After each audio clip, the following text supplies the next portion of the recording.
Assalamu alaikum everyone, and welcome to week 3 of your English lesson. We'll be looking at letter writing, in particular informal letter writing. Okay? Now, letter writing has been a source of communication throughout history. In fact, it was seen as an art. You don't just write anything on paper, you articulate your thoughts and think of each and every word. Now, historically, letter writing was always there. How, conveying messages, getting feedback, exchanging ideas, and people used to use a lot of different materials to write on. Obviously, as technology evolved, we started to have different things. Okay, like the typewriter, then we had our computers and fax machines, and these days we just take out our phone and we WhatsApp our relatives and our friends. We don't need to write letters, or so we think. But letter writing is still the main form of communication, and although it has been replaced by other means of communication, I still feel letter writing has its own charm. I don't know anyone who can say that they don't enjoy receiving a letter. It's something personal, something that you can keep for years to come. And I know it's quicker to text, but imagine if you can sit down, open an envelope, and read what someone has written to you on pretty paper. It's a great way to spend time away from screens, and it's considerate. And you also do get to keep the letter. Texts sent to you, or typed letters, or emails, they do disappear. This is something that is special and personal. These are your learning objectives for this lesson. You're going to understand what letters are, look at different letters written, features of an informal letter, able to identify features in a given letter, and then you'll be writing a letter yourself. Right, as done like before, your week 3 English informal letter writing, I've given you a timetable, what you need to do on Monday, Tuesday, Wednesday, and Thursday. Hopefully by Monday you should go through the video presentation, just make a little note down what needs to be done. Tuesday you can do a rough draft. Make sure you do check it, okay? Get somebody else to read it. The success criteria is at the end. Make sure you check that too. Wednesday you can just write your final letter and attach it. Thursday I've given you a task of writing a very short letter, but that won't be attached in the Google Classroom. This you'll be sharing in your Zoom class. Now, why write letters? Now, letter writing is an important topic for English writing skills in school for students. So we all must know how to write a letter, whether it be formal or informal. Now, for the purpose of this lesson, we're looking at informal letters. So for informal letters, it's a really good way to strengthen your relationships, albeit with relations that live abroad, your relatives or your friends that maybe live in different countries. You get to spend time away from your screens, and a letter is a real considerate way to reach out. Okay, you're actually personalizing your letter and makes the other person feel special. And then you get to buy materials and pens and paper and actually get to customize your writing utensils and use them. Whereas more often than not, they're probably sitting at the back of your cupboard, not being used. So there are 2 types of letters that we'll be looking at. Formal. Okay, the formal letter is what? Why do we use a formal letter? Most of the time it addresses serious issues. So you could be writing a letter to the editor, for example, or to your school principal. It could be about an order, a complaint letter, inquiry about something. Later on when you're in college or uni, maybe an application letter for voluntary work or a job. Or when you have a bank account later on, you could be writing to the bank manager. When writing a formal letter, you follow a very strict prescribed format. Okay, slang language is not used, you're precise, you're to the point, you have a subject in your format, and you follow the rules, and it's definitely not a chatty letter. You keep it brief, to the point, and just get down to the issue, and that's it.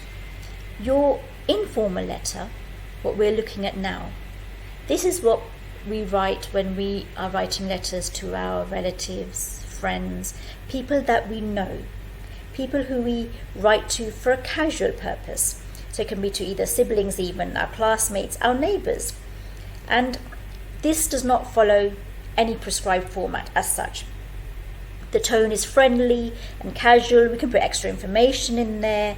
Although we do write the address, obviously because they want to write back to us, there is no strict formality that we need to follow. We can talk about the weather, our likes and dislikes, and ask them things, so it has a chatty tone. Now over here I have some examples of what you do in formal letters and what you do in informal letters, just to give you a little idea. So example, in a formal letter, when you're giving information, you're very formal, like saying, I'm writing to you, or I'm letting you know.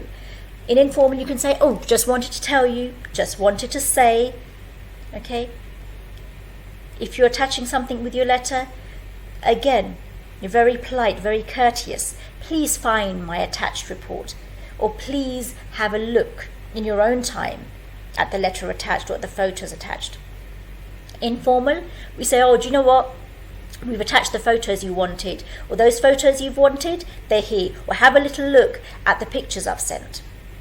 So there is a difference. Right, the features and language in an informal letter. We do have the address in front of us, so we're going to look at that in a little while. First of all, what is an informal and personal tone? It's where casual language is used and you write in a chatty fashion, okay? And sometimes the letters may even have an emotional undertone. So where you talk about your feelings and you're quite free with the other person, but the respect element remains, because you could be, like I said, writing to your grandparents, your uncle and aunt, and although you're chatting to them, okay, the respect element still remains. You still use your pleases and your thank yous, and you have an element of respect in your writing. Features of an informal letter. Address in the correct format. So let me just go through the address for you. I have two different addresses here, one for Pakistan and one for England. Different addresses obviously are all over the world, so you should know how to write in these two different ways. Pakistan, you normally have your house number, the name of your road or street. You write down your town or the city you live in and the country Pakistan. Then you leave a line and you write the date. Then you leave a line and you write your greeting, like Dear Saqib or Dear Mona or anybody, whoever who you are writing to. After that, you will not leave a line and carry on with your letter.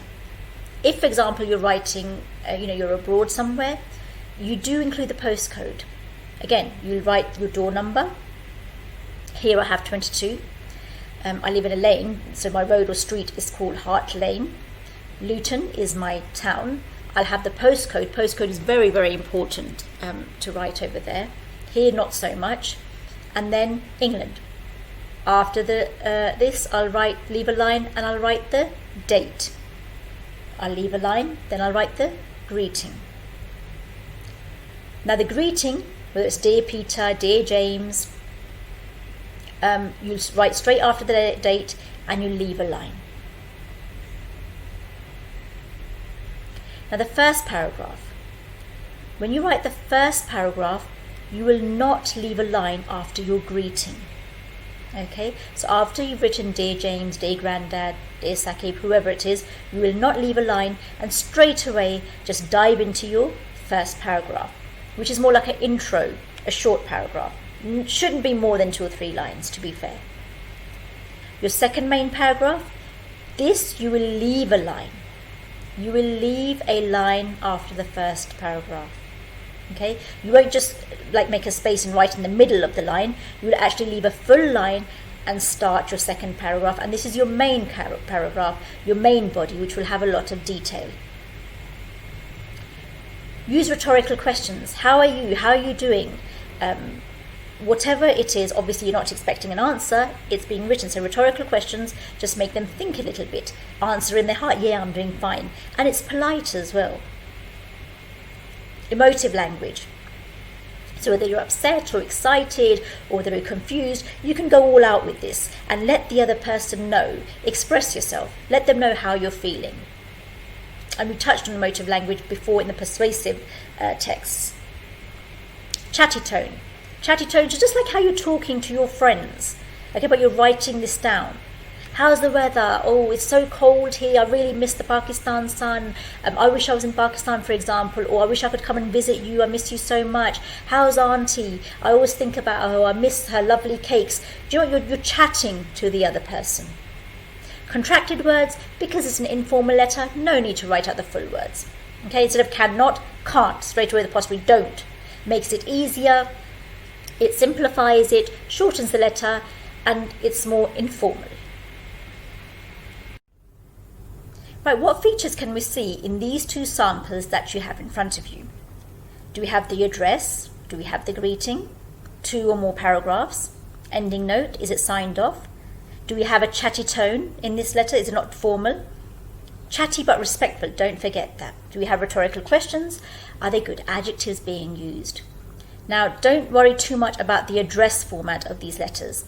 We're going to follow the format that I have talked about in the previous slides and the ones that we'll be using in my own letter. So read through these and have a little look at what features you can see and how they've actually talked to their friend, and what chatty tone they've used and what they've said, and how they've made their letter interesting, and it's not too long either. The length is perfect. Right, here I have a sample letter for you. Here I've written my address first, one part on each line. Depending where you are, it depends how long your address is, but you don't leave a line in between. Everything goes on a single line. So for example, what door number you live at and the road, then the town, then you have a postcode, then the country. After that, you will leave a line. Then you have the date. So after your address, you leave a line. Then you have your address, then you leave a line again. Then you'll have your greeting. Dear Sarah, no dear ma'am, dear madam, that is formal. Remember, we are writing an informal letter. Dear Sarah. Or just even Sarah, you don't need to write dear. Okay, dear Sarah, dear mum, not dear Mrs., nothing, okay? You're being informal. And obviously the people that you're writing to, you have that informal personal relationship with them. So dear gran, dear uncle, dear gramps, whatever you call your relatives or friends. Now the comma is a must, and please don't leave a line between the greeting and the first paragraph. You're not to leave a line. So here, I've not left a line. Straight away, I've said, hi, how are you? How are you? Rhetorical question. Look at the adjectives I've used. I've basically started off by mentioning the fact that she wrote to me and what my thoughts were on her letter. This is my first paragraph. Your first paragraph is short, to the point. You know, reflecting back on if you received a letter from that person, you mention that. Then you leave a line for your second paragraph. You don't start midway on the second line, you actually leave a full line, then you start your second paragraph. This is probably the main body of your letter. We have a lot of detail. So I'm writing about my hometown, okay? Because I heard about my friend's hometown, I'm going to write about my hometown. And I tell her as much as I can without getting too boring. Okay, so I don't want to bore her. I just want to point out the main features of my hometown and the things that I like to do or what happens there. Then another paragraph. Again, I am leaving a line. And I'm getting a little bit more personal, talking about my routine and what I do and how I do it. Again, not too long, just enough to create an interest. After that, this is my ending line. That's enough about my town, I think. Hope you enjoyed reading about it. Look forward to hearing from you. Because you always do need to end it nicely, not just abruptly love from whoever. Then, without leaving a line, I'll add lots of love or love from, or see you soon, and sign my name. Have a look through the letter, read it out yourselves, what words I've chosen. Is there any powerful adjectives being used? Have I missed out something? Maybe I could use a simile somewhere. Is there rhetorical questions here? Is there something missing in my letter? Is there something maybe I could add? Is there something that maybe I could omit, take out of this letter? So we'll discuss this in Zoom class as well. Right, it's now your turn to write a letter to a friend telling him or her about your hometown. You're going to write to a friend that does not live in your city. Please write this on a notebook or type it and attach it to your Google Classroom. You're going to include as much detail as you possibly can about your city. If you do not have a friend in another city, please write to anyone else. It can be any relative, neighbour perhaps that's moved. It does not matter who you write to. Now this is a written task that has to be completed before Friday. Please abide by the success criteria. It's in front of you where you're going to have the address in the right place, your date, the greeting, first paragraph where you're just going to introduce your topic, what you're writing about. Second paragraph has to have rhetorical questions, chatty tone, contracted words, and do apply the arms and cups where we talked about capital letters in the right place, your punctuation, whether you need to add anything or delete anything. Pay special attention to your sentences. Try to use compound and complex sentences.